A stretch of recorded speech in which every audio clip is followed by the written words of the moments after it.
Hey everyone, and welcome back to the Firefighters Podcast, where we seek to develop, inspire and motivate the world of the emergency services operator through a series of wide-ranging conversations. Now, before we go any further, just hit that rate, follow or subscribe button on whatever platform you're listening to. It's a key performance indicator for us and helps us reach even more people. Now, here's what we've got for you today. I'm Rob Barber. I'm the Chief Fire Officer for Staffordshire Fire and Rescue Service.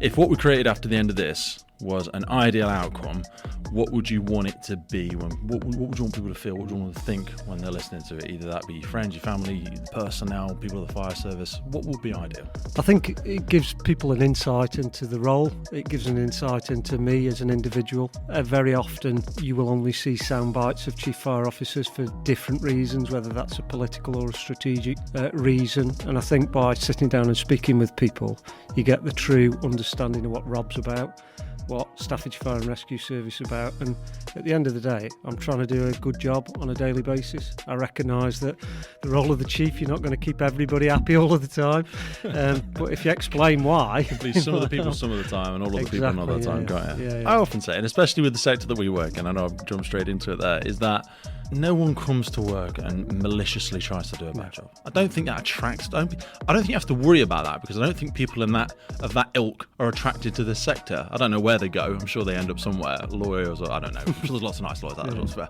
My brother-in-law's on. But yeah, I don't think we find those people in this sector anyway. I think we've got a great sector and we've got some great people working in it. I think what my role is, and the role of the exec team, is to be people, be human, rather than the chief. I'm Rob, I'm from Stoke. I've just gone through the organisation and ended up with a job. I'm no different, I'm no better than anyone else. Right, should we go for it? Yeah, okay. Rob Barber, welcome to the podcast. How you doing, boss? Good to meet you. Thanks for coming. Sorry, I say boss and I say sir and things like that because it tends to just be the way of my upbringing. My dad was a scout leader and things like that. But that's something I kind of wanted us to start with, really. I know it's not a question we wrote down, but I came in here today, wouldn't have known you were Chief Fire Officer. You're wearing exactly the same as everybody else. I sort of shared with you a personal thing from my service about this whole, I'm in a new role now, and I've got to wear a new uniform, and I've been pushing back a little bit around this, creating barriers. How come you're sat there in a t-shirt same as everybody else? Because it's exactly that. I think sometimes within the sector we say we're changing, we say we're not hierarchical, and then everything that we do reinforces hierarchical traditional cultures. I think sometimes the rank markings on shirts actually create barriers and suppress conversations and suppress discussion. I'm Rob from Stoke. I've come up through the organisation from a firefighter. I've worked hard and got a role that I've got now. Yeah. But it doesn't mean that I'm any better or any different or got all the right answers, far from it. And I think we need to just think about how some high-performing teams actually are successful. Yeah. So if you look at any sporting team, whether it's your local football team that you support, on a Saturday, all of the team go out in the same kit. Yeah. Whether you're the water person, the kit person, or the star striker, you've all got the same kit on. Your ultimate objective is to get 3 points at the end of that match. Yeah. Now, if our ultimate objective is to make Staffordshire the safest place to be, we're all part of that team. Whether you're operational, non-operational, it doesn't matter. So by making sure we've all got the same team kit on and there's no segregation, it doesn't say anybody's more important than anyone else, far from it.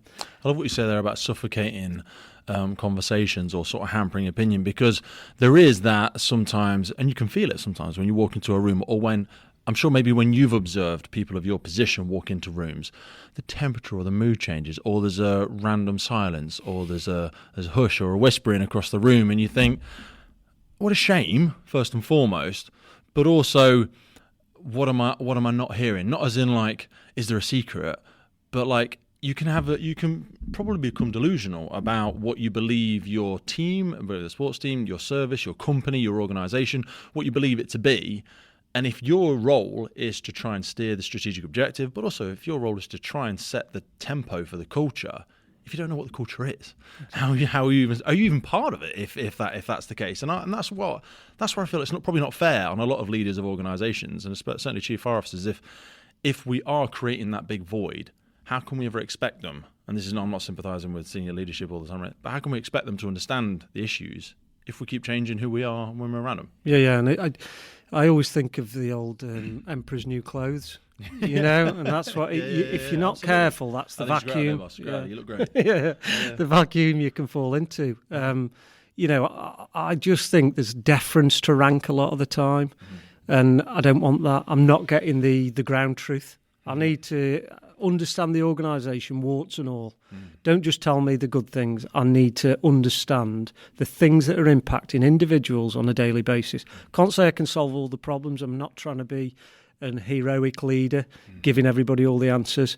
But actually, the first bit of being a good leader is to listen and to understand, and not to understand it from a strategic perspective. For me to understand all perspectives, then I see all of the issue. I don't just see my perspective and my one-sided vision of it, and then create solutions, create approaches that actually have listened to people and taken it on board, because I think that way you get a far more engaged service and you get a far better outcome as the end result. Today's episode was once again brought to you by William Wood Watches. With the tagline, once forgotten, now reborn, every single watch has 100 years of firefighting history in it. They take an original Merryweather brass firefighter's helmet worn by firefighters in Britain in the 1920s and melt it inside every single William Wood watch. All of the craftsmanship is carried out in the heart of London, and they are proud to lock in the legacy of the brave firefighting heroes in every single timepiece. I think one of my favourite things about these watches is the Firehose Straps. Now, these have gone from landfill to effectively luxury now. They receive fire hose from a massive amount of fire services from all around the world, which has come to the end of its life. The majority of the fire hose around the world is unfortunately ends in landfill usually. They clean the hose, repurpose it, and sew it into the luxury watch straps themselves. I always wear the red one, but when you get your watch, it comes with a series of different ones you can get. You can explore the full range of upcycled straps on their website, and you can see the link in the episode notes. If you head over to their website, you'll be able to check out the Jubilee, the Triumph, the Valiant, the Bronze, and the Chivalrous. All of those watches are available right there, and you can spread the cost of these over 3 to 6 months interest free. So for the pulse of the fire service right there on your wrist, head over to williamwoodwatches.com and take a look. How do you deal then with being fed so many problems, so many challenges, so many issues, from a sociological to equipment to pay to rules to regulations to service, individuals, that will have their own personal challenges, and not having the answers? Because most people, you're right, I know you alluded to it there, most people think as the leader they need to have the answer. And I saw this as a micro example recently when I had a crew manager that I was working with, and they just come into position and they said, Pete, I need you to put me on for my workplace trainer stuff. I need to get all my tickets. I said, okay, cool. I acknowledge that. Great. Love that you want to develop in that. What's the rush? Why do you think you need to get them? Because I think you know, and I'm not saying you can't have them, but why do you want them? He says, well, when I'm out there leading drills, I need to know that what we're doing is the right thing. I said, well, that's okay, because actually Sarah did, for example, the RTC workplace trainer about 4 weeks ago. So she is on it. She's hot on the latest knowledge. So but how do I know if she's doing it right? I said, well, you probably won't. I says, but that, we work on a non-technical station, the one that I'm on. But I said, use a technical rescue example. I says, they will have a rope lead, they'll have a water lead, they'll have an animal lead. The leader, in quotation marks, doesn't need to have the answers. They need to create an environment that can acknowledge. So how do you do that? That's very easy to say on a low level, because functional skills are functional skills. We get that. When the answers aren't obvious and when they're so multifaceted, how do you deal with not knowing the answers? And I always say, like, sitting in the mud, where you're kind of like you're sat in the problem, but you don't want to scream to get out. You be impatient enough to sit there and understand it. Yeah, I think it's the skills that we have, and the ones that you've just alluded to there with your example. It's exactly the same approach that you need to apply at a strategic level. Look, I haven't got all the answers, far from it. I've got to be absolutely strong in my confidence that I can say that. I can say it publicly to the organisation, because that gives you strength. You'll have people in finance working beneath you. Now, in their own sector, they are qualified. They're the experts. In a sector, in IT, in learning and development, HR. But it's the same. You're never going to know what they know. So if you go out on an appliance today, and if it's mixed crude, you've got on-call, you've got whole time, whatever, and we're going to an electrical installation, If I've got somebody in the back that in their primary employment is an electrician, I'm not leading this incident. No. Okay, absolutely. I'll be there, I'll be the point of command, all the rest of it, and take accountability. But I'm going to utilise the skills, experience and knowledge of the experts that I've got around me.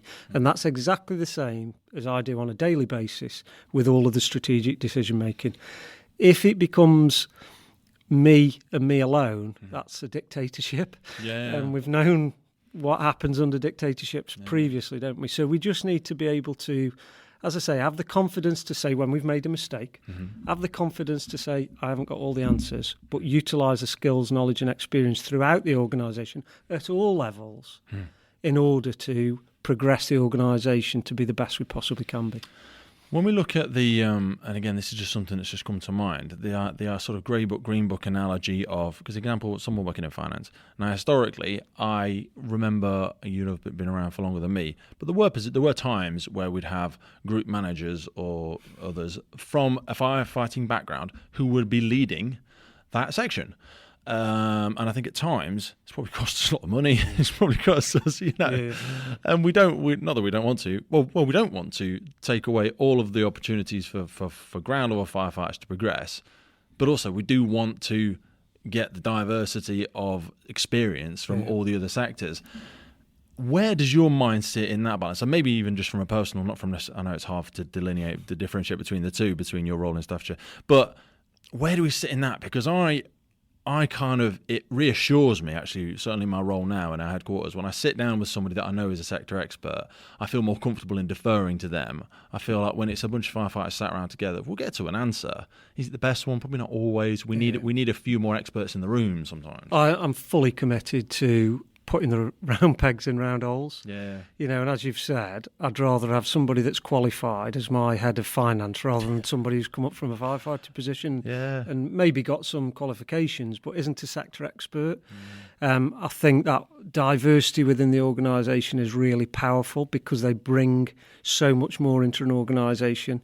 And for those key skills, whether it's for the head of ICT to be an operational role, then that's wrong. Because IT, they're damned if they do, they're damned if they don't as well. And so you really do need to know what you're doing there. There's got to be, Pete, that understanding and link to, how it improves work on a daily basis. But they really do, and I'm really keen in direct entry at the moment. I was about to ask you that because we spoke with, and I'm really annoyed the lady's name's going to escape me. I think this is Chief of East Sussex. Spoke to the women Dawn in the Whittaker. Dawn. Yeah. Love Dawn. She came from John Lewis, I think. That's right.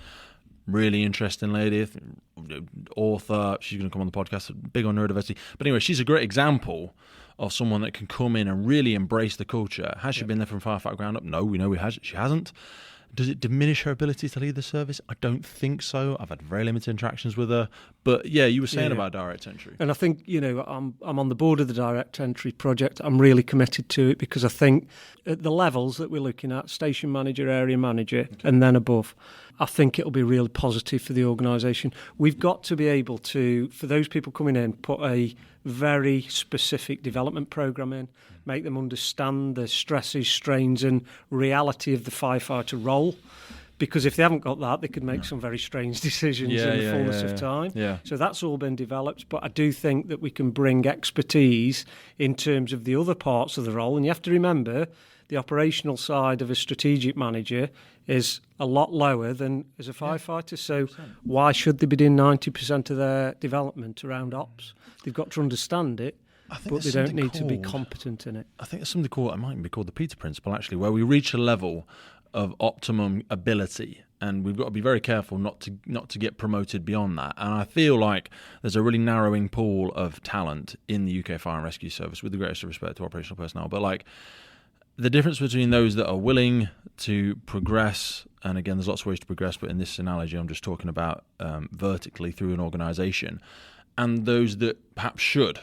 It's a bit like if you've only got so many people that are going for station or group manager level, and you're like, not because they're not willing to put in the time, but you're just like, no one's quite there at the minute because we're going through so much retirement, hemorrhaging so much experience that there's a lot of people, perhaps we have the risk of putting people in positions they're not quite ready for yet. And it's not to say they'll never be ready, but we don't want to rush and put people in positions that they're not ready for. Whereas I think that direct entry analogy will be a great example, because also I think those people were perhaps never going to come in unless they came in at direct entry, because they weren't going to come in at firefighter level on whatever people might start at 21, 25, 26, whatever, unless they're on London wages, they'll come in at that level.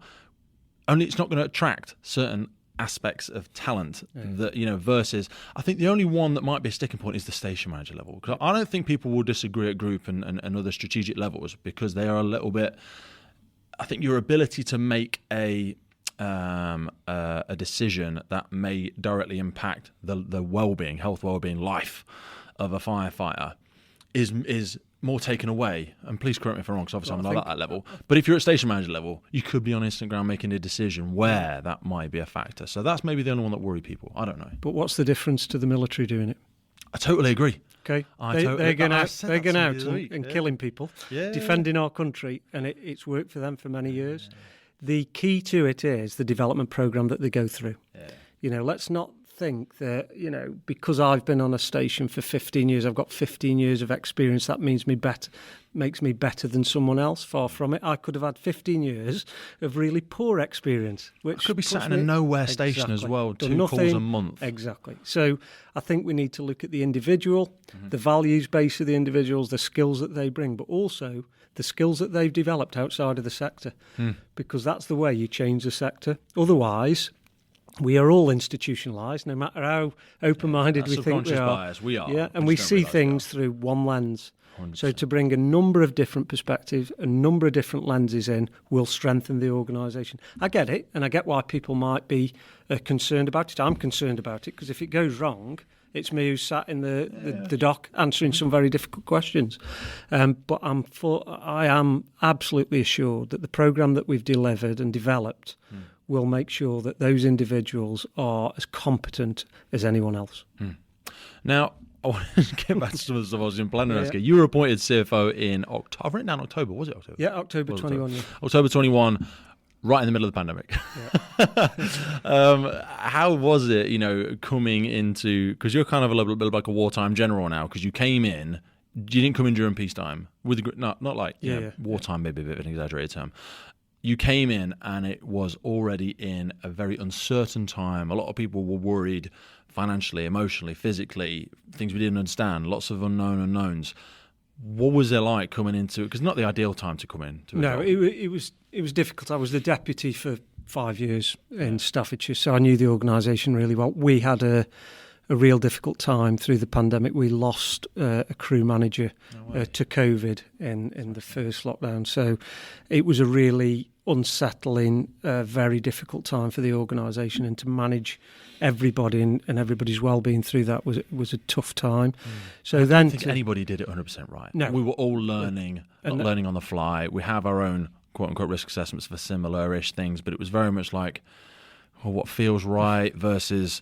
How will that work for everybody else versus can we keep... Because we can't just, like some businesses could close down. We can't just go, you know what, let's pack this up and we'll come back in 2 years, see what it's like. I think that's probably one of the key stresses that I had to manage. So for Green Book, for other people in private sector organisations, go and work at home, lock yourself away, keep your family safe, not going to engage with the public. Ban down the hatch. Our firefighters couldn't do that. They had to come into work. So the additional stresses that I don't think have been highlighted enough within the sector was that stress of, right, I'm a firefighter, I want to keep my family safe, but I've got to go into work. Is the environment controlled? Are the risk assessments in place? There was no guidance for this. This is the first time the country has gone through it. And the government direction and guidance was changing on a daily basis. Those 5 o'clock briefings were my nemesis. And information's a dangerous thing as well. Exactly. Because we've never been in such a state now, with the greatest respect to your predecessors and other people, we've never been in such a state where information is so freely available but also so unvalidated at times. And I remember speaking to our chief, and they were saying, well, how soon do you hear about stuff? I said, when you hear about it. I'm not in like a secret group. I don't get an email from the whatever NFCC or wherever. It doesn't. I'm sat there watching the telly as you watch the telly, and then we're having a quick meeting. And that was the difficulty. So 5 o'clock briefings. You've got translations. People are there and you're learning about it, and then we're getting phone call, email after email. What we're doing about that? I've literally just found out. So we're trying to change process and policy overnight, and then it changes again the next day. So it was a difficult time. But what I would say, our people have been fantastic throughout. We had a really difficult time at the start, but everybody understood their role, the things that they needed to put in place to keep the workplace safe, to keep their colleagues safe, but also to keep our community members safe. And, I've been very open. I've just presented everybody in the service a commendation around the work that they've done through the COVID pandemic, because you mentioned wartime, and I do see it as our generation's war. We focused on a key objective and we delivered against that objective. And I think it needs to be recognised, the part that everybody played. Whether you're the cleaner or the chief fire officer, it doesn't matter. Everybody played a part throughout. As harrowing as things like that are, I always think it like... not solidify, but calcify. It brings everybody together. It's a bit like when you hit a material and it solidifies. Do you know what I mean? And we see that with like wartime. Do you know what I mean? When something gets attacked from an unknown, and that's effectively what this was. It tends to draw people together. You don't get lost in the minutiae of your own personal life as much. Not that you should or you shouldn't, but it's like it does have a very much an effect of bringing people together, working together, doing the best you can with what we've got. And I think we saw that not just within the sector. But when you look at the partnership environment under the Local Resilience Forum, actually, the partnership matured very, very quickly. Now, my frustration with that was 2 weeks before we go into a pandemic, we were saying we couldn't share data on vulnerable people.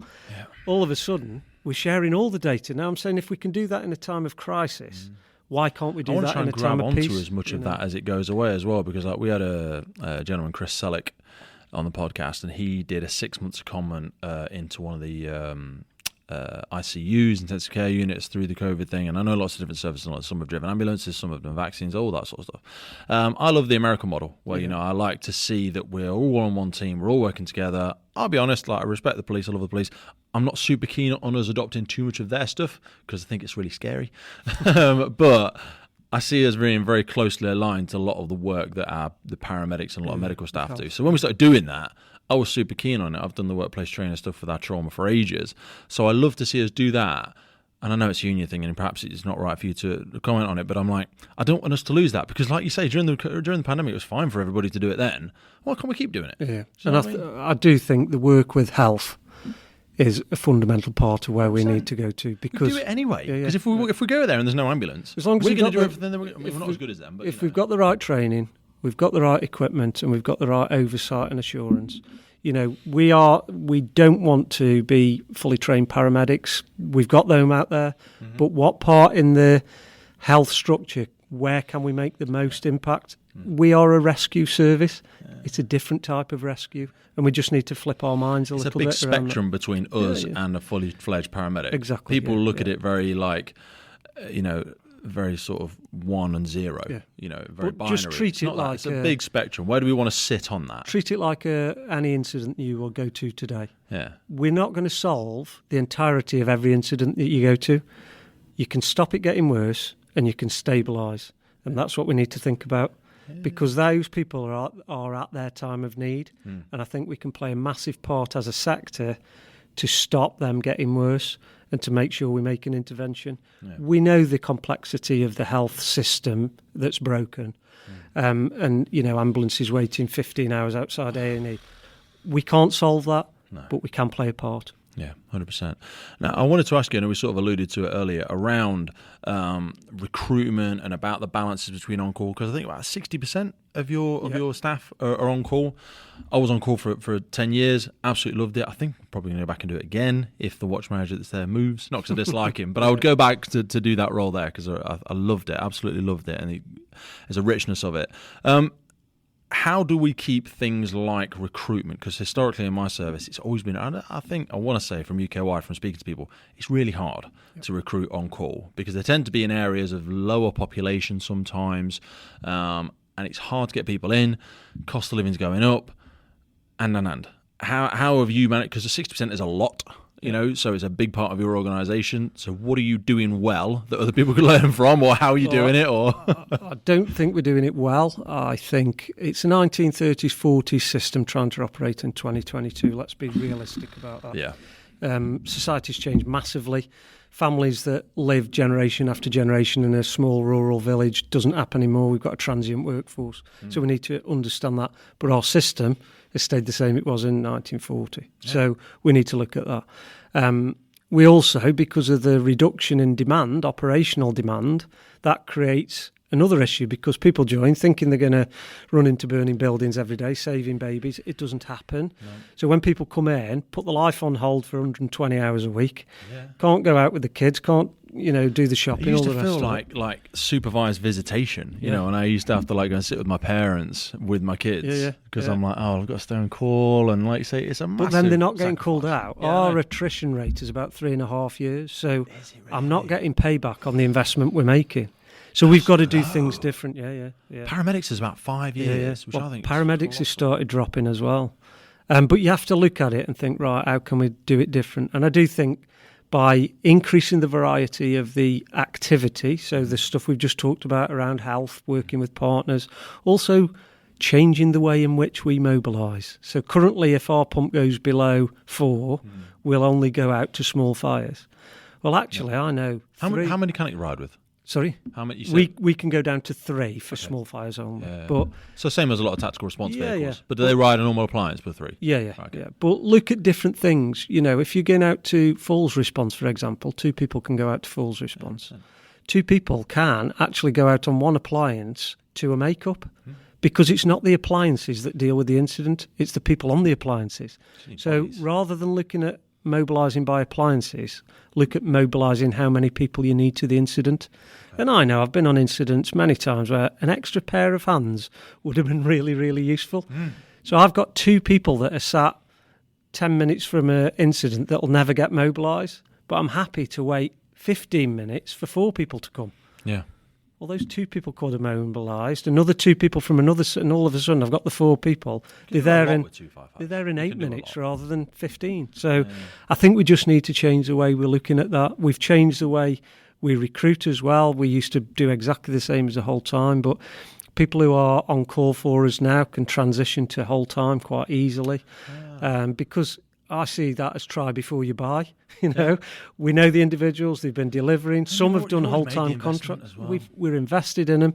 Everybody that comes from Civvy Street and sits in front of me in a shirt and tie and says everything they want to hear, I don't know them. I can't validate some of the things they're saying. It's the same sometimes with promotions as well. I've done 20-something processes over the last 10 years. It's almost a running joke sometimes. I've been successful in a few, don't get me wrong, but I'm a big fan of temporary promotions. And I know it's not something I was going to talk to you about, but I'd love to hear your thoughts on it because I'm a bit like you say, with the greatest respect, you can BS most people for an hour in saying the right things. And sometimes, and I'd love to ask you how you think about the processes that you do and all that sort of stuff.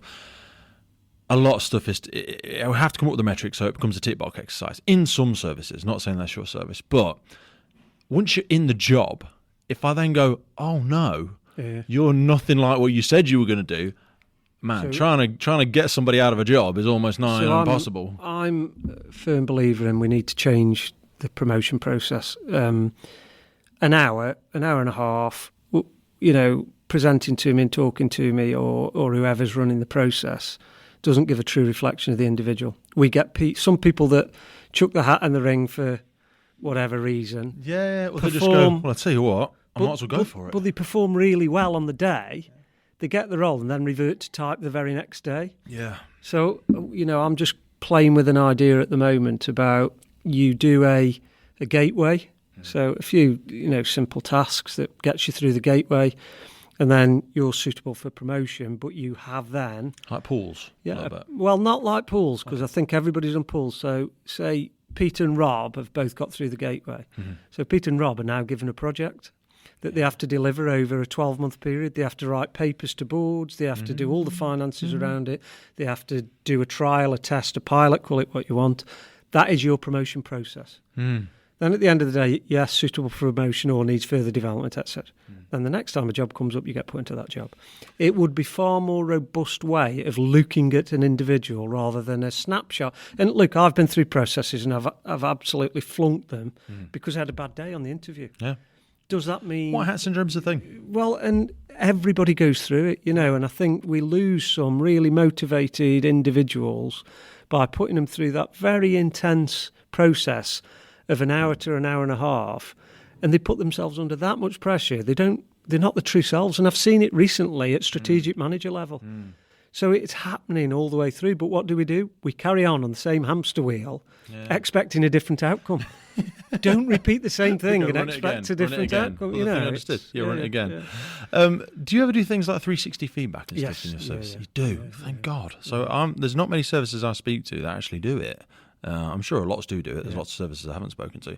We used to do it a lot in my old organisation, and I thought it was great because, like what you're saying there, a little bit around testing people's abilities and testing people's ability to deliver and their consistency and stuff like that. But also the biggest thing is certainly when we think about the culture of an organisation, people's engagement, is the effect you have on someone else. Yeah. So like we're both sat here now, I could make you write a page worth of one line. Yeah. Now, how have I done it? Okay, maybe I could talk to you and cajole you and encourage you and we do it together, or I could just shout at you repeatedly until you've completed the page. Now, the outcome will show that you have completed the page. But, the impact, my impact intended, I motivated Rob. Well, how did you motivate him though? I just screamed at him. How did you find it, Rob? Hate him. Hate Pete. Never want to work with him again. It was horrible. So the factor of 360 feedback, someone that's working with you, someone that maybe is a subordinate or a team member, someone you've done a project with, these are very time consuming. But they're very effective. But you say they do play a factor in how you do. Do they play a factor in process? Where do they sit? No. We utilise them, and we're developing. We've got a coaching and mentoring process. I'm mentoring a number of people at the moment, firefighter right up to group manager, and it's about them understanding the entirety of their emotional intelligence, and understanding the impact they have on others. What I always say when I say we're going to do a 360 is I want you to pick a number of people. Don't pick all your mates. Pick somebody you've just had a bit of a conflict with, because you'll get far richer feedback from that individual than you will Pete, who's your mate. Yeah. And I think very much within the sector, when they do 360s, people always go out to the friends and people. Now, you won't get the rich feedback. I think 360 plays a part. I also think, the use of external coaches is really powerful. Definitely. And we've created a high potential leadership program at all levels, Grey and Green Book. Wow.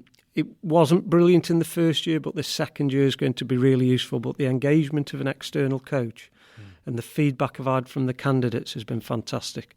Whether they're doing a project, whether they're getting ready for promotion, etc., has been really good. And I think sector-wise, we don't utilise that enough. I know on the SFRS website now we've just launched a number of people products, and coaching and mentoring is one of those now that everybody can log on to and access a coach free of charge. I would encourage as many people to access that as possible. I've had coaching in the past, for certain things, and I think it's really good just to have a different set of eyes on things. 100%. I think that I love what you say there around the soft skills, because I always say to people that the soft skills are in fact the hard skills. We gravitate to what we know as hard skills, like functional skills, like instinct command presence. Yeah, well, a lot of us are I'm like a big meathead white male, so command skills are probably going to come. That's my comfort zone. The hard skills are developing those soft skills.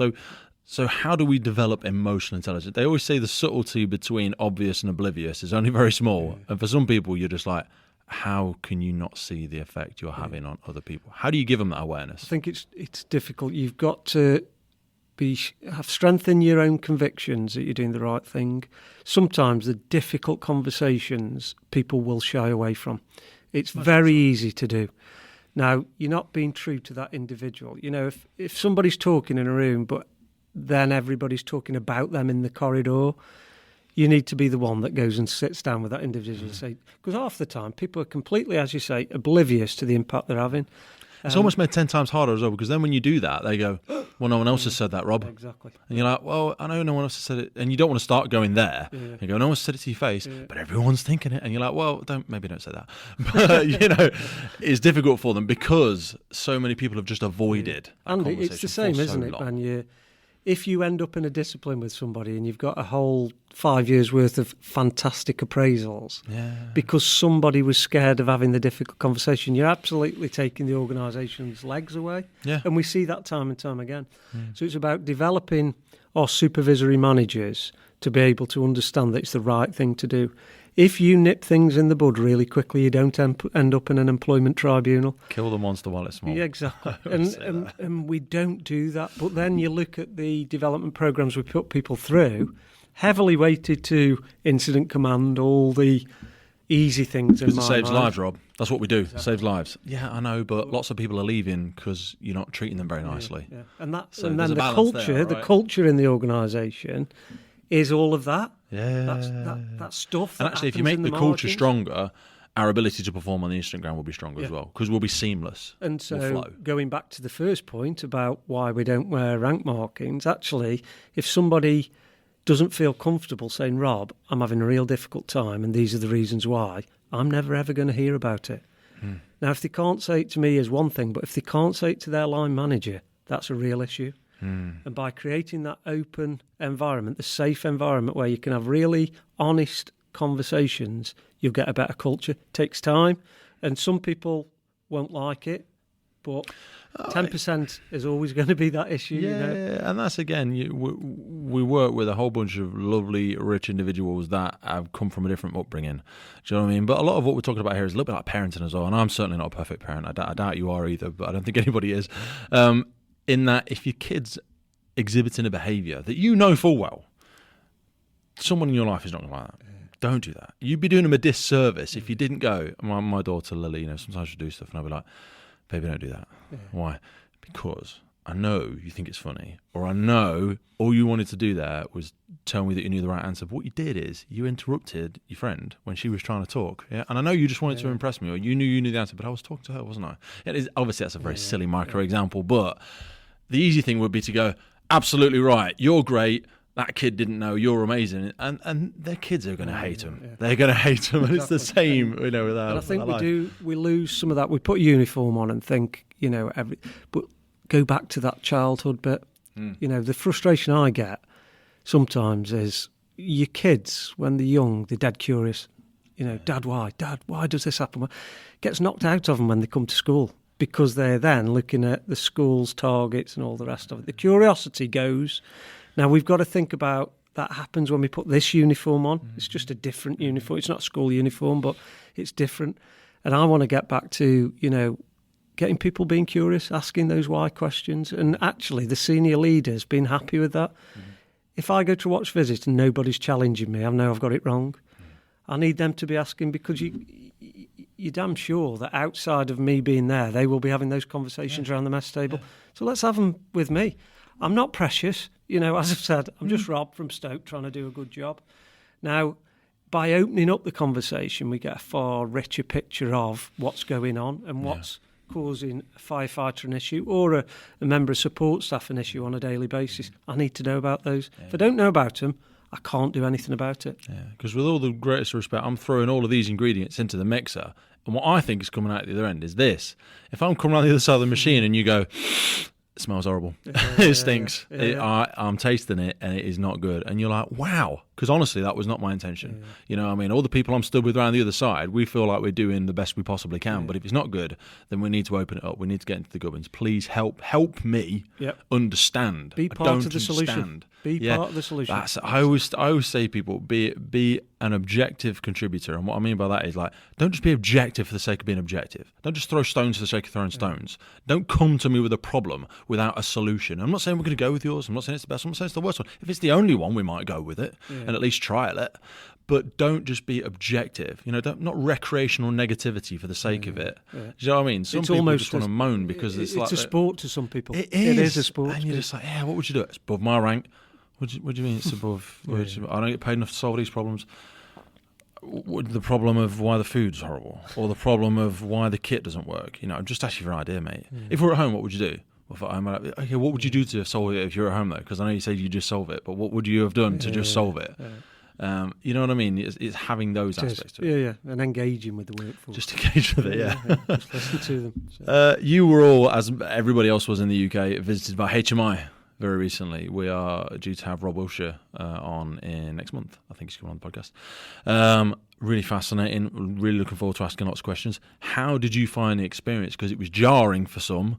Some didn't like the metrics. Some loved the metrics. I'm sure the ones that came out outstanding loved the metrics. Yeah. How did you find it? So, obviously, we were inspected in 2018-19, the first inspection. And I do think, looking at all of the reports, and ours is due out next month, okay. The first round of inspections were very much a soft approach to HMI, if I'm honest. I think this one will be far more accurate, potentially. You know what we're looking for now. So the methodologies there. It's difficult because we were still in the middle of a pandemic, and then to have things thrown at the organisation about numbers, well, we were under restrictions. We have to remind ourselves, because now we're, a sunny day in Staffordshire today, we're not wearing masks, you forget very quickly the restrictions 100%. That were in place, so we need to be aware of that.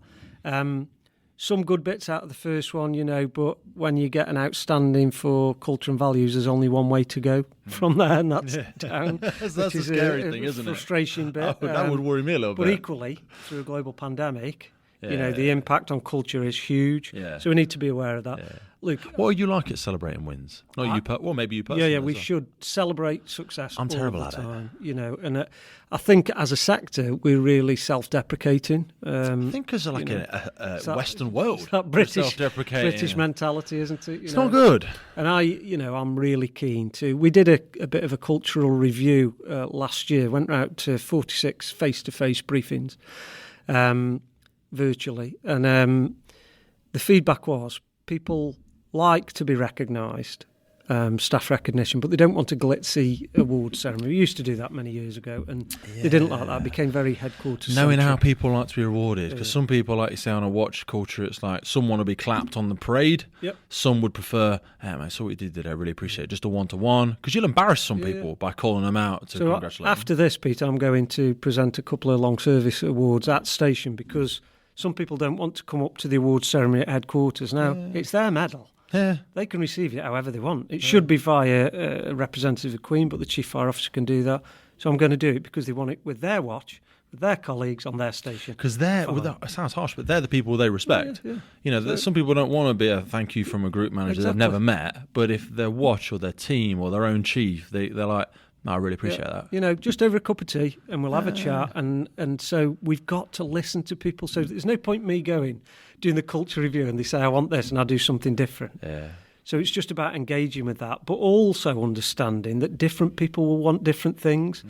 We're very good at the sheep dip. Everybody has the same approach. We're all individuals. We're all unique. That's where I think fairness and equality can get a little bit mixed up. I always say treat everybody fairly, but don't treat them the same. No. Because they're not the same. Someone's going to hate it. Equity and equality are very different. That's what I'm saying, yeah. And we have that. Like you say, we sheep dip and go, well, no, Pete, it's because you need to treat everybody fairly. No, I agree. Treat everybody fairly, but don't treat them the same. If we have different needs, we're all different. Things that are within our sphere of control, you can't ride a fire engine from home. So that's different from the person that works in HR. But we can still treat people fairly, but don't treat them the same. What were some of the outcomes that you saw come from HMI? Because you had Wendy Williams. I've not had opportunity to have a brief chat with her yet, but she did judge the serving as outstanding in promoting right values and culture. How exactly did you do that? Because I'm sure there's a lot of services that will want to do that. And I know we're maybe covering a little bit of old ground in here, but if we were trying to try and capture it in a soundbite, and some of this will have come before you because cultures take years and years to develop. I think there's probably more pressure on you now not to mess that up in the next, whatever years that you're here. Yeah, and I do think, as I've said, I think we'll go backwards from there. I really do in this next inspection report. The culture within the organisation, our not previous chief, but the chief before that, Peter Dartford, when he came in, did a massive piece of work. Okay. It's 12 years ago now, so we're on that culture journey. It's still not where it needs to be. There's pockets of the organisation that sometimes elicit the wrong behaviours, so we deal with those robustly. We celebrate the successes. And I think it's about being very open with people, actually not talking all of the time, but listening and considering how we can make their lives better, but being very honest as well. We can't give everything to everybody that they want, but if you explain why you're doing something and the reasons and rationale behind it, then you're in a far better position than just doing it to people. And that engagement piece, that we're currently going around the whole organisation on it's called the financial challenge, just explaining what challenge the organisation are under. Because if I say, I have to cut this or I have to cut that and nobody understands why, then they just get frustrated. But if you say, well, this is the funding that we receive from central government, this is how it's changing, these are additional demands, the recommendations for Grenfell and the Building Safety Act, all of those are a demand that wasn't there before, and we need to manage that. Because these numbers are so big, we don't really have the ability to comprehend them, and when we don't know the full story, we all, as human nature, we fill in the blanks. Because someone goes, story up. You've got, whatever, 10 million, 3 million, 1 million, and they go, you've got more than £1 million, and you cut in a fire exit. So they see the beginning and they see the end, and they go, there's a big blank in the middle, and they go, why? Because Rob's a horrible guy. Yeah, because Rob hates us. And you go, well, we don't quantify. £1 million is just so much money to some people. We're just like, that must pay for everything, surely. And you're like, it doesn't go as far as you think it does. No, and unless how much do you think staff is cost? How much do you think this unless costs? you see the detail of it. Yeah. And that's why we go out, we engage with the workforce, so they've got that understanding. And actually, most people realise, I've come from an operational background. I was a firefighter. I understand it. Why would I? And that's what we need to keep the organisation going. We're a fire and rescue service. If we had an unlimited amount of money, then we'd be doing things differently. We haven't, but we've got to make sure everybody understands the reality of where we're at. And that way, that is part of the culture. Senior managers going out and speaking to people and not, being adversarial all of the time. Just chat like you would chat with somebody at home. Yeah. You've got to be able to say the same thing again and again and not get defensive. Yeah. And be personable, As I've said, actually, we all know, and you will have known in your service, that something's been implemented, and on day one, the whole organisation was saying, that's a really bad idea. But because a senior officer's name's associated with it, 5 years later, you'll go to the same set and we're still going, it's still a bad idea. But because the senior manager hadn't got the wherewithal to say, hands up, it was a rubbish idea, let's scrap it. They've carried on. It just perpetuates that negativity within the organisation. And, I make mistakes every single day. And I'm happy to publicly say that because... How do you say that? Exactly that. So on our weekly bulletin, I did something the other day about some years ago, stopped some of the community activities that we did, going to the local fair or fete or whatever, for whatever reason. And it was done at the time. So in our newsletter 2 weeks ago, I said, I think that was a mistake. Community engagement should be at the forefront of whatever we do. And if it's a crew having an ice cream with a community group, so be it. Brilliant. That's community engagement.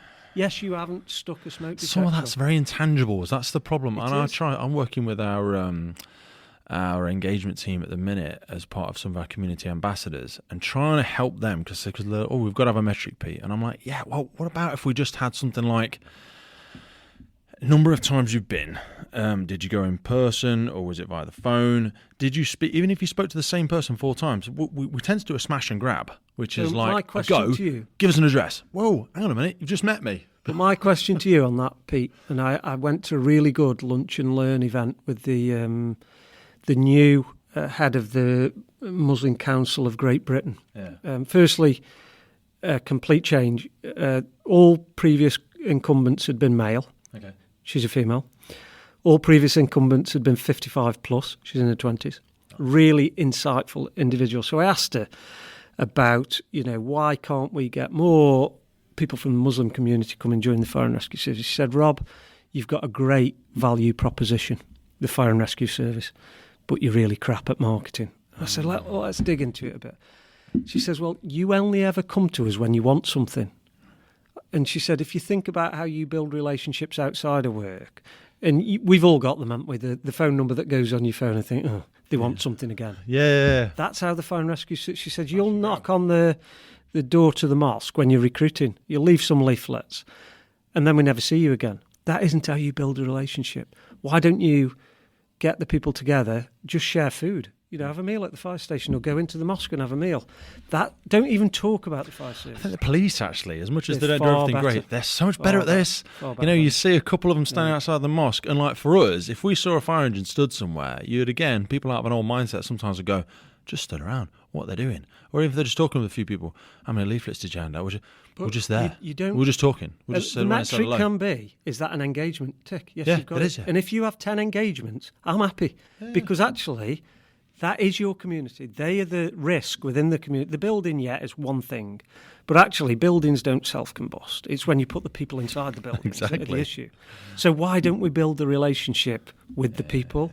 Yeah. And that's what we're changing. So that even when they've got a whisper of a concern or even a flickering of a question, the barrier to accessing that is so small, because they'll go, tell you what, I'll ask Rob. Yeah. Or I'll tell you what, I'll ask Sarah, because I saw her the other week. I've got a number. Do you know what I mean? Exactly. Rather than, do you think somebody should ring Staffordshire Fire and Rescue Service? And they're like, away, who is that? I don't know. It's a number at headquarters. Make it personal. Take away this scary, the service, the organisation, because people won't contact that, and make it one-to-one personal contact. And I think that way you'll understand. They'll open up to you very, very quickly that their auntie who's living alone, has got hoarding issues, is drinking every night. Actually, that's the information we need, and then we can go in and do it. But if you haven't got the relationship in the first place, you won't get that access. Yeah. So that's why we need to change the way we're doing things. 100%. I love it. And crews love getting out and doing that. They love speaking to the school kids. They love going to the squirting the water. And we've lost some of that because we went very much binary, metrics, all the rest of it. So I just think that engagement piece, and I'm really keen to really, over the next few years, that's going to ramp up massively. We're not throwing the baby out of the bathwater. It just needs that recalibration. The pendulum swings really far one way, and you're like, I understand it. Swing it a little bit back. I've been reading a really good book recently, and it's called Belonging, and it's about high-performing teams. I'm big into my books. I'm going to write that down. I'll give you a copy of we'll it. We'll put it in the notes of the podcast as well, so people can. And he's talking about a number of things. He's worked with the All Blacks, he's worked with the England football team, all the rest of it. But he did say a lot. Who is it? Do you know? I'll get his name. Because we were having Damien Hughes on the podcast. Yeah. He's from. I'll get it to you after I've got it. He's from the High Performance Podcast, and he's there's some. I listened to that High Performance podcast. Really good. Yeah. I met him the other week and asked him, and I was like, "For the emergency services, yeah, absolutely." I was like, "Dude, wow!" But I love what you said there about. You said something about being more personable. And several times here, again, with watches and stuff like that, you've said about taking down those barriers. And, mate, that is kind of the entire point of this podcast. It's like, be more human. Yeah. It's not what I mean. Try and strip that away, because, the reason I joined, the reason so many people join the services is because they didn't necessarily read a leaflet and they didn't hear something on the radio. They met someone. Yeah. They knew so-and-so. They knew John. They knew Sally that worked at the station. Do you know what I mean? And they just heard a story from them, and they got to meet them. Now we can get so clinical and so professional. We'll use the word professional, but professional doesn't mean cold. No. Professional doesn't mean clinical. Professional means like competent, trustworthy, the ability to do the job that we want you to do. You don't have to be so shiny and rigid and cold, because people can't connect with that. It's very difficult for them. I often say that, and I've seen it with people that were really good on the watch management, and then they got promoted and they changed overnight. They became this wooden. They tried to be something that they weren't, and they just undermined their own credibility overnight. Yeah. I see it far too many times, and this stuffiness of, like you say, when you get a rank and when you get a role, that they change. I just think we need to get away from that. I am just me. I'll do the best job I possibly can do, and I'll tell you when I don't know something. I'll tell you when I can't do it, because I'm not going to undermine myself. You just look stupid. What was your most difficult move? Because some people say it's firefighter to crew is the most difficult. Some people have said, no, it's this or that. It's difficult to say which is the most difficult. I think they all come with their own challenges. Yeah. Being a firefighter is challenging and has its own level of stress, the same as being chief. They're just on different levels, not one more important than the other. They're just at that time. They're difficult. I think the biggest change coming off shift, you realise that you've got very limited time. I think the shift system is fantastic. I was able to bring my son up. I was pick him up from school and all the rest of it, out to school club, all the rest of it. It was great. You then get into a level where, now my phone hasn't been off. My telephone hasn't been turned off for 8-9 years. Really? Yeah, when you become a PO, it's on. You're 24/7. You're on continuous duty. Do you not have it? And again, I'm not too personal, but is there any way you don't have it? Do you have it in your bedroom, for example? Do you? Yeah. Dude, really? Do you have to? Yeah. Well, in my role, yeah, because if something goes wrong, I need to know about it, and Are you going to be able to fix it at 3 a.m? I need to be aware of it. Okay. I don't need to fix everything, but what I don't want is any surely surprises. You're on a rotation. Yeah, surely we're on a with your rotation, principal but- officers, one of you can do it, and the others so can have an unplug. If you think Manchester Arena happens, Yeah. Grenfell happens, Yeah. at the end of the day, I know I'm going to be in the public inquiry. 100%. I need to know about it. Yeah. It's What, you're about- saying 6 hours after was the first time you were made aware of it? Exactly. I need to make sure. And look, you take it on. That's part of the role. You accept that. But as I said, every role within the service has its own challenges, and I wouldn't diminish any of those. They're all difficult in their own right. You never feel ready for the next step. Really? Yeah. You always think, can I do it? Because you feel like a fraud, like going something before you're ready. But if you waited till when you're ready, have you waited too long? If you wait till you're ready, you'll never be ready. Because you'll always find something that Well, everything's says, always "I'm not changing ready." as well, isn't Yeah, it? yeah. So every Oh, I day haven't you done can that, I go, haven't done that. oh, God, I didn't know that, I didn't know that. Well, you're not going to. Yeah. It's a bit like learning to swim, isn't it? I have that sometimes, like when you go for a promotion process and you think you need to know everything about the job that you're going for. And I try to learn a lot of stuff. And then I had like something clicked like 3 years ago where I was like, actually, no. Because when they asked me that, and they've asked me a few times, they're going, oh, tell me an example of this that you would do in this role. I said, I don't know at the minute. I anticipate I'll get that training, but from my limited interpretation right now, this is what I think I would do, or something like that. But I want us to shift away from that because, like you say, I'd rather hire a mindset than a skill set. I can teach you a skill set. And some of the bits you asked about, what should we do differently or do more of or less of in recruitment, I think we need to get away from that. And it really frustrates me is tell me about a time when you've coped under pressure, and they'll wax lyrical about how great they were. I can't validate it, particularly at recruitment stage. I've never met them before. Exactly, yeah. And they might have just said they got a friend who's been through it, and these are the questions. Mate, they're on the internet. You can download and insert different words into it. But some more value-based discussion or examination of an individual will be far stronger. And the irony that we do these processes, we don't actually talk to the individual till one of the last bits of the process. Yeah. And they could be an absolutely, wrong horrific individual that is never going to align to your values and your culture. And we've wasted all this time on them. They've gone through the binary processes of, tests online and all the rest of it. You haven't even spoken to them.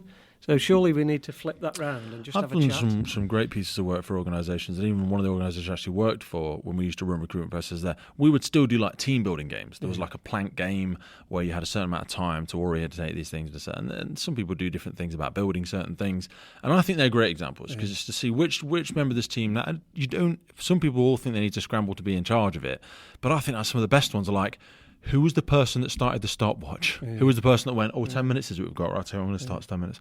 That was the person where they stood out on the side because everyone went to snatch for the whistle or everyone snatched for the materials to build something. And I'm like, that person there was one of the real keepers. They're passed straight away almost. We went through a process or a period of time in the sector that I think recruitment we're trying to recruit chief fire officers. Or not.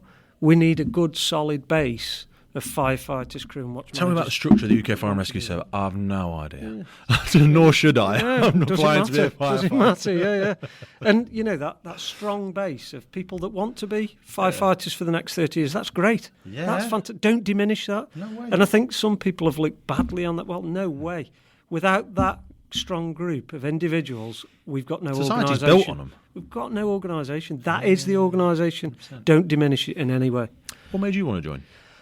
It was funny. I was working as a fitness instructor in a local gym in Stoke. God, and you're not another one of them, are you? Two guys were in the gym all of the time. And I was like, have you got a job? And they were whole-time firefighters at Hanley Fire Station. So we got chatting and they said, come down tomorrow night. So I went down, had a look. I never even considered the fire service. The way they were so passionate about their role just got me hooked. And I thought, wow, it's amazing. They talked professionally about it. They knew the community, they knew the risks, they were dead professional. The kit they were showing me, I was like, wow, they are up there, in terms of a community individual. 100%. So they supported me in applying. They told me when the application was going, and they're great. And, they've both just retired, actually. And at their retirement dues, I spoke to them about it. They influenced my life massively. Yeah. And I respect them, because superb individuals. Mate, you're so right. And again, it's not a bloody sales pitch, but that's the whole thing with the podcast. I'm like, if you could have shared the conversation they shared with you with another 1,000 people, I'm like, that's why people want to join, because then they can make a connection. Yeah. With the greatest respect, people will look at you now, and probably very few people will be able to make a connection, not because you're not human or anything like that, but you're so far away from starting the fire service. People will be like, oh, that's that. But when people hear, so I was just a fitness instructor in a thing, or I just did this, or I used to be a plumber, or I used to be, I used to work in HR, or like we've had people join from the prison service, or, the carers for their parents, like that. And you're like, wow, I can now see a route between where I am and where you are. Make it real, make the connection, and demonstrate. I left school with 2 O levels. School didn't interest me at all, education didn't, I was doing my sport. And, I've now got to a position, I've graduated from 3 different universities. If I'd have gone to university at 18, I'd have got a bad head and a bad liver and nothing more. I wouldn't have got a degree at the end of it because it didn't mean anything. And a big debt, unfortunately. Yeah. But I think if you can demonstrate that, do your education when it means something. Once I'd got that click, that actually I can see the relevance of this education. You can understand the why, you can fall in love with it. Far better. And if you can tell young people that have probably done poorly at the GCSEs, actually, you can make something, because we put so much pressure on young people that I don't even know today what I want to do when I grow up. And we're asking people at 15, 16 to make a life-changing decision, and your life isn't written off at that time. And we need those stories to come out. I heard a great thing the other day, and I can't remember who it was, and I'm sure I'm going to butcher it to death, but we have so many young people now, and they feel so lost, and they come to us and ask for answers. First, we give them the empty box of autonomy, which is, it's up to you. You can do whatever you want. And they look in the box and they go, God, there's nothing in there for me, and they throw it away. And next one, you give them the bucket of endless opportunity, and they go, oh, so I can do absolutely anything, and I'm my own. Okay, and that one's empty as well. And we don't give them any tangible, like for them to hear your story and go, okay, so that is a recognisable route, or it's not like a strategic direction, strategy versus tactics. They're like, this is a rough 5-lane highway of where someone has gone. Yeah. And if I do a little bit of something like that in my own way, I might choose a different lane and I might go a different route, but that's something I might be able to do. But when we just say, do anything you like, go for it, now tell me what you're going to be in 5 years. And they're like, what? I've no idea. That's it. And I think we almost make out that you've got to know at 16 what you're going to do when you're 50. And also there's 10,000 options now. When we were kids, there was like 10, 15, 20 options. Do you want to be a builder, nurse, doctor, train, work in a factory? Now, do you want to make radiators? Do you want to be a TikTok influencer? Exactly. Do you want to make hats for cats? You can do a bajillion things, a YouTuber. So we get paralyzed, that paralysis of analysis. What made you fall back in love with it? Not fall back in love, that might be a bit romantic, but because we have a lot of mature students joining the fire service now. People aren't all joining at 18. Some are joining at 30, 40, 50. Yep. What made you continue to want to develop? When did you go back to uni? How old were you? Okay, so I did 5 years as an operational firefighter just because I came into it, I loved it. I wanted to learn as much as I could. It's funny, when I got the chief's job, my dad texted me and said, can you remember telling me you would ever go for promotion? Because I just loved the role of the firefighter. Yeah. And I'll be dead honest. After 5 years, I got bored. A colleague was going for his leading firefighters exams. He said, do you want to study with me? And I said, yeah, go on then. I just thought, I'll help him, And it reignited some of the passion, I was like, I'm being stretched again. I like being stretched. Everybody does secretly. To different degrees, I think doubt. You get you go onto a watch and that becomes your world. Green Watch Newcastle was my world. Okay. I got all these experienced individuals that I thought, I'll be as good as them one day. Yeah. And then they were leaving, and all of a sudden you're the elder person on the watch, and you think, okay, now I need stretching. And I think the advice I'd give to anybody, and I do give to people, is move around the service. The service is far bigger than what what you say, because some people join a station and they're the only person that's there after 15 years, and they're like, oh yeah, good old Greenwatch Newcastle, and you're like, dude, there's no one there from when you were there, and not because well they all went promotion. No, well, so and so went, do you know what, I'm going to join a water station because I've never done that, and I fancy a bit of that. I'm going to do a bit of community educator work because I've never done that and I want a bit of a change. You kept harping, and now you become the negative person. You become the not like it used to be. Tell you what, my old gaffer from 15 years, and you're like, dude, let it go. That person you speak about, they're still just as passionate, but they moved, and they're working with a new team in fire protection. They're working with a new team on Red Watch. How many times Scotland. do you see it? How many times do you see it that actually the person that was saying, "Oh, Greenwatch Newcastle," when they do move, they're like, "Wow." Wish I'd have done it 5 10 years ago. Yeah. I've just had it with somebody in L&D. It's scary. But make that step. The organisation is a big, enjoyable place with loads of opportunity. You've just got to take them. You know? I wanted to ask you, and I remember writing it down before, I was just looking at my notes, about the growing waistline, as I'm calling it, of the UK residency, or just the Western world as a whole. Now, we don't want to have this whole elitist thing about the fitness standards and all that sort of stuff. I mean, you're a chief fire officer. Why on earth are you still in shape? Why, do you think you're better than someone? Why have you kept in such great? Do we need to? So I've got fitness standards have changed, and my background is from elite sport. So from the age of kind of 12 onwards, I've been heavily involved in exercise. What sort of sports did you do? So I was a international gymnast. Wow. So I won a Commonwealth Games. How did I not see that when I was Googling? I don't know. I won a medal in the Commonwealth Games in '94. I was reserve at Olympics in '92. Dude, that's awesome. Been embedded in my life. So, and the other thing, I exercise every day. What gymnastics? So artistic. So the floor, the pommel horse, rings, vault, parallel bars, high bar. Wow. So all of those, national champion. Ever any big injuries? I've broken most of the bones in my body. Dude. Yeah, significant. That's sending me down another massive rabbit hole now. I mean, because I competed internationally on a couple of different sports, and I think there is a real missing link in society at the minute between some of the characteristics that we get, even from whatever, just five-a-side or netball, whatever you might do. Even if it's a singular thing like exercise, like working into a gym, it teaches you lots of characteristics around so personal discipline, around discipline, leadership, being part of a team, all transferable skills to many, many occupations. And I think we miss that. But coming back to the question, I do think that society is changing. You only have to walk down the street and see how many obese people there are. I went into the hospital a few weeks ago, and I didn't realise they have, bariatric chairs in every waiting room now. And you think, right, okay, so we're not exempt from that as a sector, and we need to make sure that we put everything in place to allow. Well, also, you haven't really got to have a massive amount of data to say the people most likely to get stuck in these houses are probably the people that are less mobile. Yeah. Who's less mobile? People who are ill, infirm, or people that, via their own physical size or disability, can't get themselves out. Mobility. So we've got a mnemonic same. So smoking, alcohol, mobility in the elderly. One of those 4 risk factors has been present in every fire fatality over the last 15 years.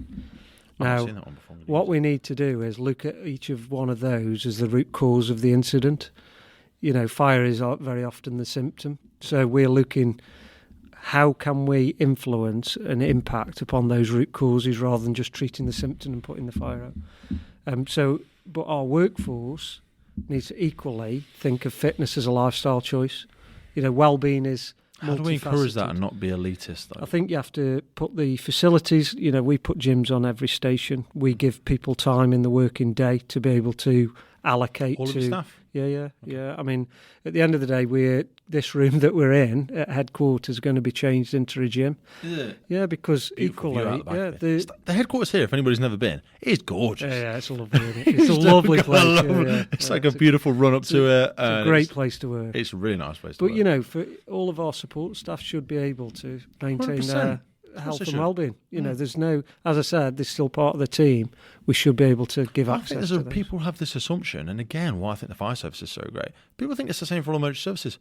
I was speaking to loads of police officers. A lot of them don't have gyms. Some of them that have gyms have had to fund them all themselves. I don't think, and I'm sure I'm going to be proven wrong, I'm going to say maybe a few, but I don't think any of the paramedic stations have gyms on them. I don't think they do. The thing is with paramedics, they're never in the stations, Oh, are they? no, Busy, bless you know, them. so. But yeah, if we have the ability to do it, Exactly. so you give them the tools. Yeah. Obviously, you provide them with the training should they want it. How else do we encourage it in such a noisy world now? I've just developed a number of staff networks, and I've also asked for reps on every station, every department, to be the single point of contact. They get some basic training around fitness, nutrition, health and well-being, mental health support. So they're the go-to person that, people aren't going to necessarily come to me and say, I've got an issue, I'm struggling with my mental health. But they will go to a colleague or a peer on that station. Yeah. Might be on a different watch, but as long as there's one on every location, and we'll give them that level of training and support. And I think that way then we start that, actually, it's the right thing to do. We've got information and resources on the intranet about healthy eating, about sleeping well, about circadian rhythms, things like that. Oh, really? And make sure that they've got the tools that they need to be able to look after themselves. Because as easy for me to say, as a society, I do think that we've become like chicks in the nest waiting for the mum to drop food into the mouths. We have. We need to be more self-reliant and self-sustainable. Our communities need that. Yeah. Rather than the fire service being a heroic leader, let them become empowered to look after themselves. Well, like we said before, information, the phone I've got sat in front of me now, it's never been so accessible to us. What we're starting to lack is that muscle of grabbing hold of it ourselves, empowering ourselves, taking responsibility for your own physical and mental and professional development. It's what I said before, Pete, it's about that curiosity. Yeah. Now for a curious individual in 1970, it was very difficult to go out and get the information. Yeah. You were taking a bus to the library 20 minutes away. If an you hour. could. If you could. Yeah. Now, we've got it at our fingertips, but the curiosity's gone. Lead a horse to water. Yeah. So curiosity and creativity is where we need to go. I love it. So within that, sort of zooming out a little bit in terms of selection standards and things like that, having acknowledged that we know the growing waistline of the public, do you think, and maybe it's not a Staffordshire question, do you think that's going to change? Do you think it should change if we're dragging... manual handling regs have changed since when I joined, definitely probably since when you joined. Should it change? Should we learn how to manoeuvre casualties that are heavier? I know we've got like casualty handling straps and things like that, but do we need to raise the standards of fitness? Should this stay where they are? I don't know. Should we do swimming again? Should we do... I don't know. What do you think? All of these shouldn't be barriers for entry. Okay. Because they're skills that I can teach to somebody. There's no issue with that. It should be based around the risks that we're facing in our localities. There's no problem around that. But I don't think you need to overemphasise it. I think you need a base level of fitness that everybody maintains. Yeah. Somebody will just keep the nose above the water. And my frustration is, and we're just introducing yearly fitness tests, because I've seen people, because they have one fitness test a year, getting fit for the test and then reverting to type straight after. Yeah. Well, that's not a lifestyle change. That's a big 9-month gap. Yeah, that's worse for people's health than it is in terms of improvement. So I think we just need to get that cultural change. I don't know if again, I'm not bashing them, but I think the police do one fitness test. Well, their fitness standard is a lot lower as well. I think they do one. And then that's it. I don't know if they do annual. I'm sure I'm probably wrong there, but I know they used to. And for me in that job, in our job, I might die in a fire. Not diminishing that, which would scare me. But what would scare me more is if I know someone may attack me as part of my expected day-to-day job. I'd be like, I've got. They are running around. I've got to learn jiu-jitsu. They are running around. They're wrestling with people. They're getting punched, stabbed, kicked, shot at on a daily basis. Absolutely. And their standard is lower than ours. So I think we just need to be realistic about the role. 2018 we had a significant wildfire and it was very physically demanding. There's no doubt about that. Yeah, absolutely. So we have to be conscious and cognizant that actually these things, albeit they are reducing in frequency, they do occur. I want to do a little bit of reflection as we start sort of closing our conversation around advice, thoughts, reflections on a few different things. So before you moved into this role that you're in now, was there anything that you didn't know about? I'm sure there's lots of things you didn't know about the role, but is there anything that you wish you'd have known before you moved into it? Was there anything that you wish you'd have been armed with? Was there any difference between when you joined it? Because, I don't want to say it's poison chalice, but like, harder to seek guidance at CFO? I think role, it's not just as a CFO role. I'd say as a principal officer. I did a temporary in 2014, and I've carried on since then to today. Some of the things that you don't expect is, social media is a cesspit, and there's some really nasty people on social media that will troll you, put your picture all over social media, call you all kinds of things that family, friends, colleagues will all see, and then get very concerned about you. It's fine for me because... Have you experienced that personally? Oh, yeah. All right. Trolling on social media that's been horrific. And when... Why? Based around the performance of the service, or based around an incident? About incidents, when there's been fatalities. And you are the figurehead to an extent, so they see you as the fault. Not diminishing it, but being called a murderer on social media does have an effect. Gotcha. And when your parents ring you and say what's going on, they didn't sign up for this. No, yeah. I did. I've come into it with open eyes. So some of those things about maintaining your own well-being is really important. And my advice to anybody, and the people that I'm mentoring at the moment, I'm just saying, soon as you step off of a station of watch, people who you thought that were your friends are very quick to stab a knife in your back. So just be aware of that. And you find out who your true friends are as you progress through an organisation. There's no doubt about that. So my advice for anybody is go into it with your eyes wide open. You're there, you're going to be shot at, you're not going to make people happy. People are going to say things in various channels that will hurt you and your family. But just be aware of it. At the end of the day, I go to the gym. I can hit the boxing bag a lot harder sometimes on some days more than others. Different motivations. So it's just, you've just got to be aware of it. Yeah, it's a big aspect of mental and physical wellness as well, like you said. I wanted to ask you around, now you just said that, the role that we should or shouldn't play in social media, perhaps. I mean, you're sat here on a podcast, which for some people is absolutely scary. You never know what I'm going to do. What I'm going to do with it? Oh God, did you say something off air? Blah blah blah. I always try and encourage people to be part of the narrative. The story's getting told. Yeah. Story's getting told no matter what. And this is kind of it with the whole emergency services for us. We'll successfully do ourselves into obscurity if we don't stay part of the conversation, let the public know what we're doing. So obviously I sit in a bias of I'd love us to be more involved in social media, open up the doors a little bit more, show people what we do on fire stations, or even if we haven't got shirts on. Oh God, yeah, even if we haven't got shirts on. Even if the kit's a little bit dirty. Yeah, even if the kit's it's just come back from a job and it looks filthy. Well, show them cleaning it. Whatever. I don't care. Open the doors a little bit more. Scares a lot of people to death. Why are you sat here today? What role do you think services should play? It's as you said, Pete, the story's going to get told. So why don't I influence the story? It's exactly the same as when when you first become an incident commander and big incident and the media turn up. And I saw some people put them behind the barriers, don't talk to them. I'll go over and speak to them and say, right, what do you want? Mm-hmm. I can't deal with you now, but we'll give you what you want in a little bit of time.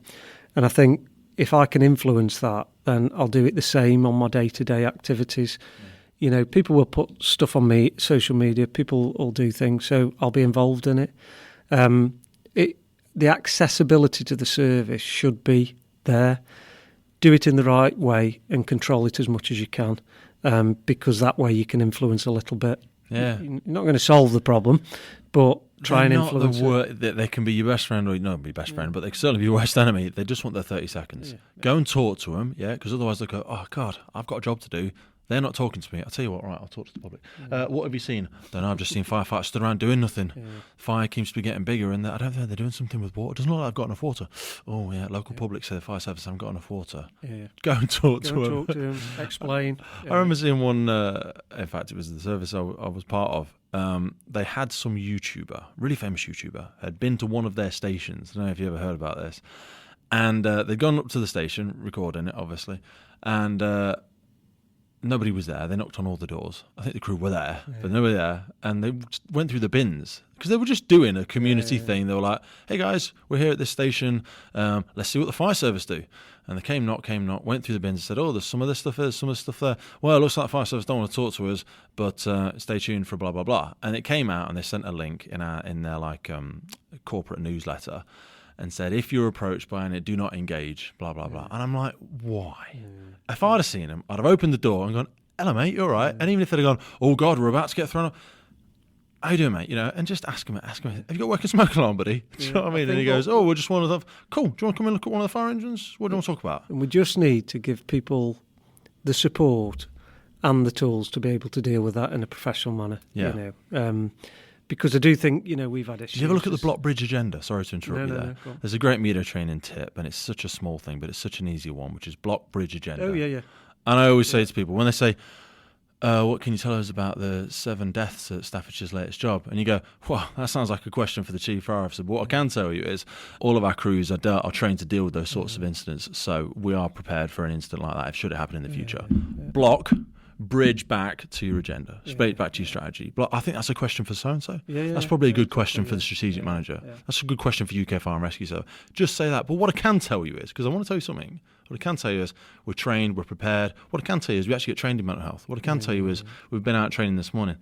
There's always something to say. And I think that's where we need to give, we do media training at different levels. We need to do it throughout the organisation. Because you will get the just amount of people now with the telephone, small tool like that on YouTube, whatever. Everyone's a reporter. Yeah. We've got devices clipped to our shirts now, and it's recording. There's cameras at every incident, isn't there? Leadership. I wanted to one of the closing things. We've spoken loads of aspects there around mentoring. You do it up and down the service now.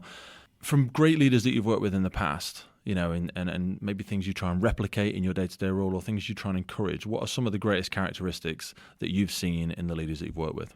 Firstly, I'll kind of qualify this statement. I think that I've seen some of the best leaders within this organisation as firefighters.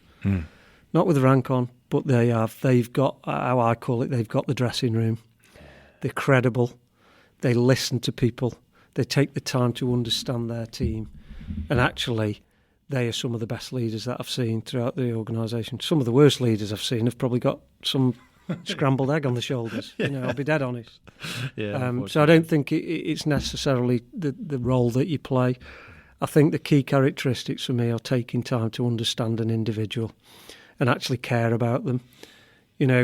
Part of the processes that I do, and I probably am letting the cat out of the bag a little bit, I don't just take the interviewer's notes. I will go around the organisation and speak to people that they've interacted with as they've come into our service. So when they sign in at reception, how were they? Did they ask you about how your day had been? What company was it where they didn't realise that one of the main recruitment tools was the person that picked them up from the airport? Did you read that book? Yeah. What was it? Was it Zappos? It was a company. I can't remember that, but I've done it here. They said that the driver was part of the organisation, and they pick them up. And you're so right. That's it. What were they like when they came in? Well, they just said, "Can you get Rob for me?" And then they start over there. And I was like, "Okay."